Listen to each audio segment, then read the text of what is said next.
Au nom du Père et du Fils et du Saint-Esprit. Amen.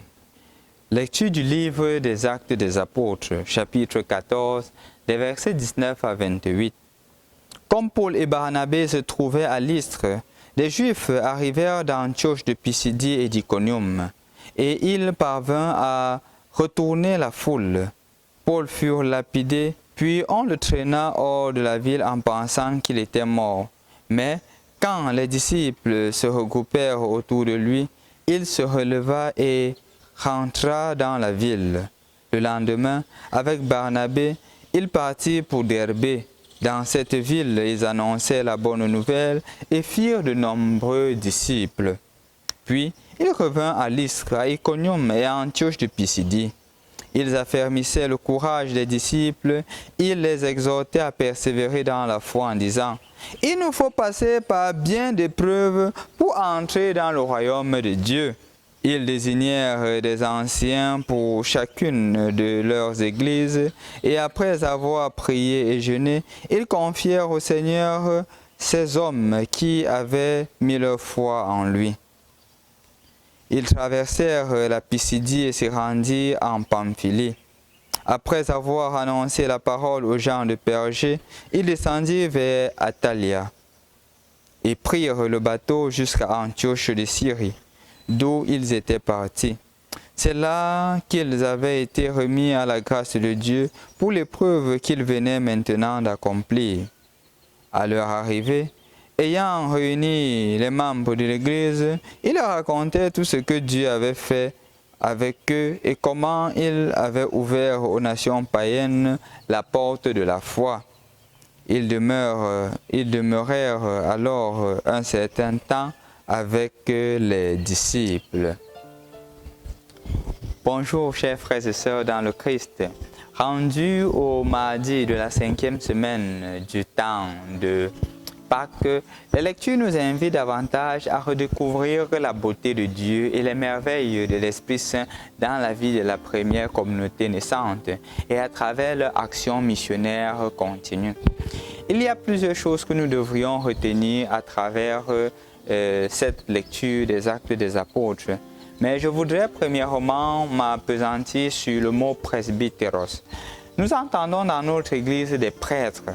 Et ici, justement, on voit d'une certaine manière, de façon un peu embryonnaire, comment est-ce qu'est né le sacerdoce dans l'Église, dans la mesure où il fallait justement des représentants des apôtres lorsqu'ils finissaient leur mission, de manière à ce qu'ils puissent continuer ce qu'ils avaient, ce que la première communauté chrétienne, ce que Paul et Barnabé avaient déjà entrepris. Et c'est ainsi que justement, on commence avec les presbytéros. Presbytéros qui veut dire ancien. En effet, ce sont des personnes qui sont matures dans la foi et qui sont appelées à guider le peuple de Dieu. Eh bien, on comprend donc pourquoi, pour devenir prêtre, ce n'est pas seulement 1 ou 2 années. De nos jours, il faudrait un minimum de 10 années pour devenir prêtre. Parce que justement, celui qui se met à la suite du Christ doit être pétri du savoir. Non seulement du point de vue intellectuel, mais aussi du point de vue spirituel, humain, social. Parce que celui qui embrasse le Christ, celui qui est ancien, il est considéré comme un bon pasteur. Et le bon pasteur, justement, c'est celui qui se met au devant des brebis et il avance. Il fait justement comme Paul a fait dans la première lecture d'aujourd'hui. Même s'il est tabassé, même s'il est bastonné, il ne se décourage pas. À peine on le bastonne, le lendemain il continue. Quand on est habité par l'amour de Dieu, c'est ce qui nous habite. Mais aussi et spécialement, je voudrais nous inviter à être aussi des presbytéros. Des presbytéros à travers le regard justement que Dieu nous a permis de voir. Et je voudrais donner un exemple de façon concrète. Parce que de par notre baptême, nous sommes prêtres, prophètes et rois. Ici, c'est vrai, on parle du sacerdoce ministériel, mais de par notre baptême, nous avons le sacerdoce universel. Et un presbytéros, c'est justement un bon pasteur. C'est justement celui-là qui œuvre pour la construction du règne de Dieu sur la terre comme il est déjà au ciel. Un exemple simple. J'ai fait le constat selon lequel, quand on va au marché acheter des choses, non? Et si on les achète au marché, on se met à discuter. Si la maman dit que c'est 500, on se met à dire non, j'ai 300. Et la maman aussi, parce qu'elle veut gagner quelque chose, elle accepte.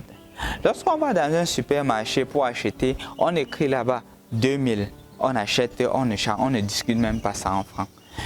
On ne demande pas une réduction de 100 francs. Au contraire même, celui qui porte ou celui qui accompagne, on retire quelque chose en plus, on donne.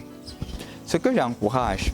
Mais je voudrais nous faire comprendre que la personne qui a le plus besoin, c'est cette maman qui est au marché. Cette maman-là qui a besoin de ces 100 francs en plus pour pouvoir nourrir les enfants. Et justement, celui qui est habité par le Christ est capable, celui qui est presbytéros, celui qui est prêtre de par son baptême, est capable d'identifier cela, de voir que cette maman-là a besoin de moi. Et donc, si je dois discuter le prix, ce n'est pas avec la maman au marché, parce que cette maman-là en a besoin. Il y a plusieurs fois, et lorsque je voyage par exemple sur la route de Yaoundé, ou sur la route du Nord, ou sur la route de l'Ouest, je me rends compte d'une chose. Quand on s'arrête, il y a des messieurs qui garent la voiture, et ils se mettent à dire, par exemple, s'ils veulent les ananas, je voudrais tel ananas, je veux quelle quantité. Ok, mais bien, il ne sort même pas du véhicule, il ouvre la portière, la personne met, et il continue sa route. On va me dire que c'est normal. Mais je voudrais vous raconter une histoire qui m'a beaucoup touché. C'est un monsieur qui, voyageant, il revenait, il rentrait, il s'est arrêté quelque part et il a acheté des ananas. Il s'était rappelé justement cette parole du fait que quand tu ne descends pas de la voiture, tu considères l'autre comme un esclave. Il a décidé de descendre de la voiture, il s'est mis à parler avec la dame. Mais il se rend compte que cette maman passe le temps à se gratter le corps. Et l'enfant avec qui elle était se gratte le corps parce que justement, ils avaient du kwashiorkor. Et il s'est rendu compte parce qu'il est descendu de la voiture, il a eu le temps de parler avec eux, il a eu le temps d'être attentionné à eux. Et justement, puisqu'il a été attentionné à eux, il a pu décerner cela. Et qu'est-ce qu'il a fait en retour? Il a donné quelque chose en plus pour les médicaments. Mais la semaine qui suivait, il a acheté lui-même des médicaments de qualité et il s'est arrêté là-bas et il a donné à cette maman-là. Et la maman s'est soignée avec l'enfant, justement parce qu'il a été capable de descendre de sa voiture et de voir la réalité. Beaucoup d'entre nous tombons souvent dans le piège d'être insensibles à la réalité des autres. Et le petit exercice qui t'est demandé aujourd'hui, c'est d'écouter l'autre. Si tu es véhiculé, quand tu veux acheter quelque chose, vas-y, descends de la voiture, achète. Si tu vas au marché faire les achats, la personne avec qui tu ne vas pas discuter sur le prix, c'est cette maman au marché. Parce qu'elle ne vit que du superflu, elle ne vit que du minimum qui est en dessus, qui est au-dessus du prix. Et pour cela, au moins, permets-lui d'avoir quelque chose. Et quand tu le fais, c'est un acte de charité que tu le fais à l'égard du Christ, parce que le Christ se trouve en elle, et à l'égard du ciel nouveau et de la terre nouvelle que le Seigneur t'invite à construire aujourd'hui. Au nom du Père et du Fils et du Saint-Esprit. Amen.